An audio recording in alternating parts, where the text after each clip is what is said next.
We are now 4 weeks into the 2024 college baseball season, and the first major shakeup has happened in the new D1Baseball.com rankings as we have a new number 1 team. I'm Wheels, and I'll be breaking down the rankings in this video, as well as predicting some of the biggest series coming up next weekend, so stay tuned for that after finding out who's now ranked at number 1. I'm making one additional change to this week's video as well. I've decided to play full game highlights as the background video, with a game from the prior weekend that I felt was entertaining, but maybe didn't generate as many views as some other videos. This week, I've chosen Game 1 of that incredible series between Virginia and Miami. Okay, now the rankings. UC Santa Barbara stays at 25 after a perfect 4-0 week that included a sweep of UConn. Texas Tech dropped from 17 to 24 after losing 2 of 3 to Texas, who moves up 1 spot to 23 after a 2-2 week against ranked teams. The Longhorns might not have the best record of all the ranked teams, but they've already played a gauntlet of a schedule, which will benefit them in the long run. UC Irvine moves up a spot to number 22, and Campbell is now sitting at 21. South Carolina enters SEC play at 20, as they responded to getting swept by Clemson with a 5-0 week. Dallas Baptist is ranked 19th ahead of their midweek ranked matchup with TCU, who dropped in the rankings after losing a road series at Kansas. Auburn is now at 18, as they set their sights on the Vandy boys to start conference play. That's one of the series I'll be previewing after going through the rankings. Virginia dropped to 17 after losing a tightly contested series with Miami, who is still unranked, but is definitely on the doorstep.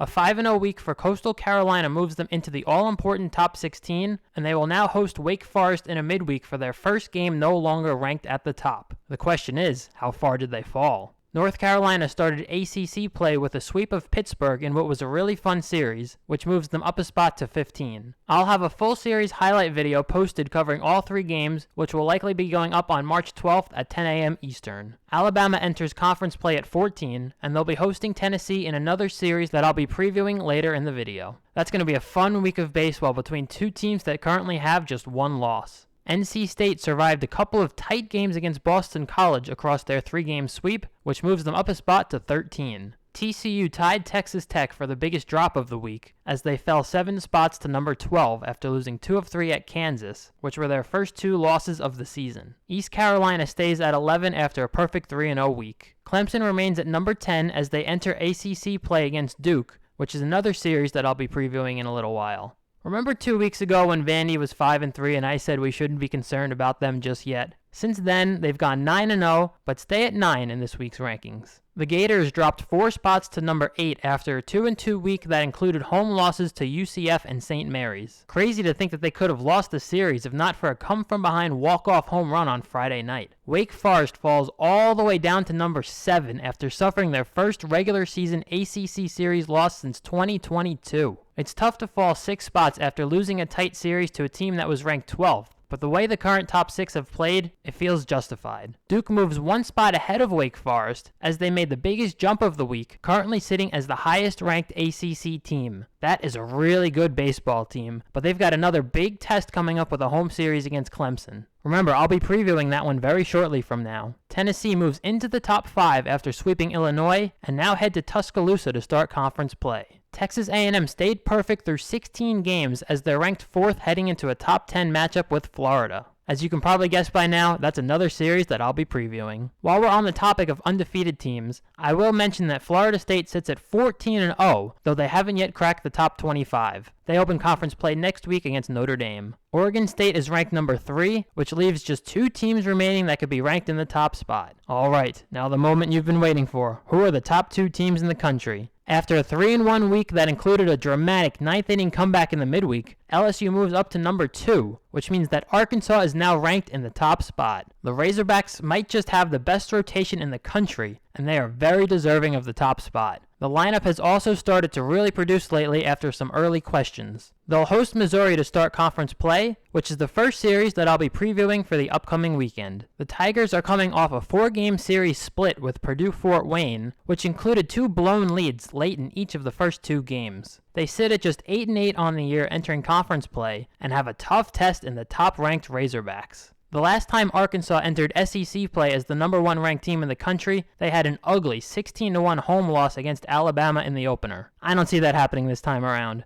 They'll be calling the Hogs all weekend at Baum-Walker Stadium. Give me the Razorbacks with a 3-game sweep over the Tigers. Next up is LSU against Mississippi State. Don't let this one get lost in the excitement of the rest of the matchups, because it has the chance to be a must-watch series as well. Remember, just last year, State went into Baton Rouge and took 2 out of 3 from the eventual national champions. They're 12-4 so far this season, and depending on their midweeks, could be entering on an 11-game winning streak. LSU, while sitting at 14-2, has looked vulnerable at times. I think they will ultimately win the series, but it's not going to be easy. This is a tough one to predict, but I'm going to go with LSU taking 2 out of 3 on the road. Now the first of 2 top 10 matchups, as the undefeated Aggies head to Gainesville. Despite already having 5 losses, Florida stayed in the top 8, which I'm okay with considering they haven't yet lost a series. This is the biggest test of the season so far for Texas A&M, and I think it will result in their first 2 losses of the season. Despite their struggles at times, Florida is a team that shows up when they need to the most, and I think they'll stay perfect in series victories. The 2 teams will split their first 2 games, and Florida will lean on Jack Toney in the rubber match to win the series 2-1. We'll head over to the ACC for the next 2 series, starting with another top 10 matchup in Clemson against Duke. Both teams have already produced signature wins against ranked opponents, but somebody's going to have to lose this series. Clemson is an interesting team. They've looked really good for the most part, but then there's that Friday night 18-1 loss against Kennesaw State. Duke is coming off a huge series win against Wake Forest, and they're looking to ride that momentum into another top 10 series victory. I think this is another series that will come down to the 3rd game, which I think will be won by Clemson. One thing I want to point out is that while Duke did look extremely impressive against Wake last weekend, that 3rd game was kind of handed to them. Between sloppy play in the field and tons of bases loaded walks, the Deacons basically just handed that one away. I'd say it was more of a Wake Forest loss than it was a Duke win. Not to take anything away from Duke, because they still did go in and take down the #1 team in their house with big-time pitching performances when they needed them most. Still, I like Clemson in this series, and I think they'll take 2 out of 3. Staying in the ACC, we have Wake Forest against Virginia, a ranked matchup between 2 teams looking to bounce back from a tough series loss. Both these teams struggled with their pitching last weekend, as Virginia gave up 33 runs across their series with Miami, which included blowing a 9-run lead in Game 2, while Wake Forest saw their Friday and Sunday starters each pick up their first loss of the season.